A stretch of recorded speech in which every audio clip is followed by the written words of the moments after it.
Welcome to of the record. నేను జనని. తెలంగాణలో మంత్రివర్గ విస్తరణ అంశం చిలికి గాలివానగా మారుతోంది. మంత్రివర్గంలో తమకు బెర్త్ దక్కుతుందో లేదో అన్న అనుమానాలతో ఆశావాహులు తమ అసంతృప్తిని బహిరంగంగానే వెలగక్కుతున్నారు. కాంగ్రెస్ లో పదవులంటే హైకమాండ్దే ఫైనల్ డెసిషన్ అయినా తోటి నేతలపై ఆరోపణలు గుప్పిస్తూ కొందరు రచ్చకెక్కుతున్నారు. జాప్యం జరుగుతున్న కొద్దీ మంత్రి పదవుల విషయంలో నేతల వాయిస్ మరింత పెరిగే పరిస్థితి కనిపిస్తుంది.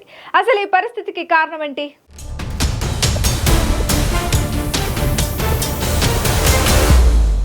తెలంగాణ కేబినెట్ విస్తరణపై ఢిల్లీలో చర్చలు జరిగాయి. ఇక అప్పటి నుంచి విస్తరణ అదిగో ఇదిగో అన్న ప్రచారం చక్కర్లు కొట్టింది. ఆశావాహులంతా హస్తిన చుట్టూ ప్రదక్షిణలు చేస్తూ ఎవరి ప్రయత్నాల్లో వారున్నారు. సామాజిక వర్గాల వారిగా నేతలు అధిష్టానంపై ఒత్తిడి పెంచే పనిలో పడ్డారు. అయితే విస్తరణ జాప్యం అవుతూ ఉండటంతో ఆశావాహుల్లో అసంతృప్తి బయటపడుతోంది. తమకు పదవి రాకుండా కొందరు అడ్డుకుంటున్నారని బహిరంగంగానే విమర్శలు చేస్తూ ఉండటం నాయకత్వానికి తలనొప్పిగా మారుతోందట. అలాంటి వారి లిస్టులో తాజాగా మంచిర్యాల ఎమ్మెల్యే ప్రేమ సాగర్ రావు చేరారు. ఇటీవల మనుగోడు ఎమ్మెల్యే రాజగోపాల్ రెడ్డి తనకు మంత్రి పదవి రాకుండా కాంగ్రెస్ సీనియర్ నేత జానారెడ్డి అడ్డుపడుతున్నారని అక్కసు వెళ్లగక్కారు. మంచిర్యాల ఎమ్మెల్యే ప్రేమ్ సాగర్ రావు కూడా తనకు మంత్రి పదవి వస్తుందో రాదో అని అనుమానపడుతున్నారు. తనకు మంత్రి పదవి రాకుండా ఉమ్మడి ఆదిలాబాద్ జిల్లాకు చెందిన నేత అన్యాయం చేస్తున్నారని బహిరంగంగానే స్టేట్మెంట్ ఇచ్చారు. ప్రేమ్ సాగర్ రావు మంచిర్యాల సభలో చేసిన ఆ వ్యాఖ్యలు రాష్ట్ర కాంగ్రెస్ లో కలకలం రేపాయి. పార్టీలు మారి వచ్చిన వారికి పదవులు ఇస్తారా? కష్టకాలంలో 10 ఏళ్లు పార్టీని కాపాడిన వారికి ఇచ్చే గౌరవం ఇదేనా అని ఆయన ప్రశ్నిస్తున్నారు.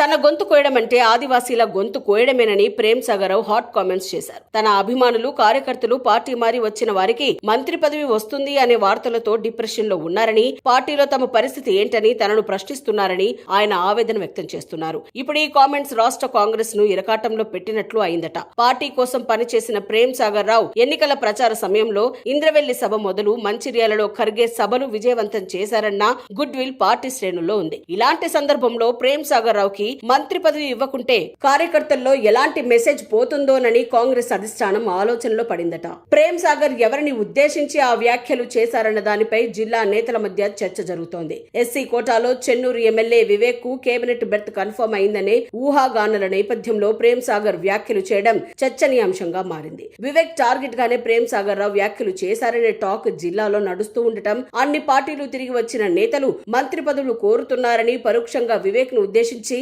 విమర్శలు చేశారంటున్నారు. సామాజిక సమీకరణలు దృష్టిలో ఉంచుకుని కేబినెట్ బెర్త్ల విషయంలో అధిష్టానం చర్చలు జరుపుతోంది.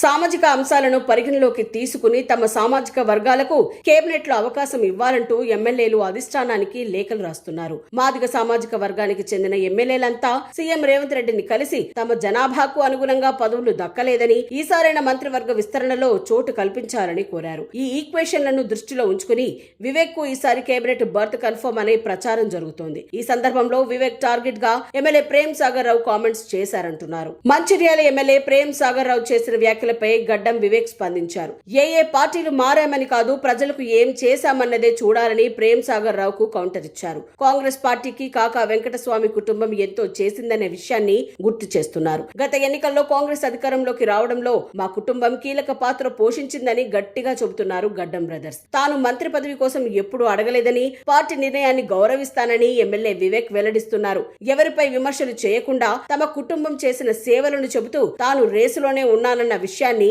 వివేక్ చెప్పకనే చెప్తున్నారు.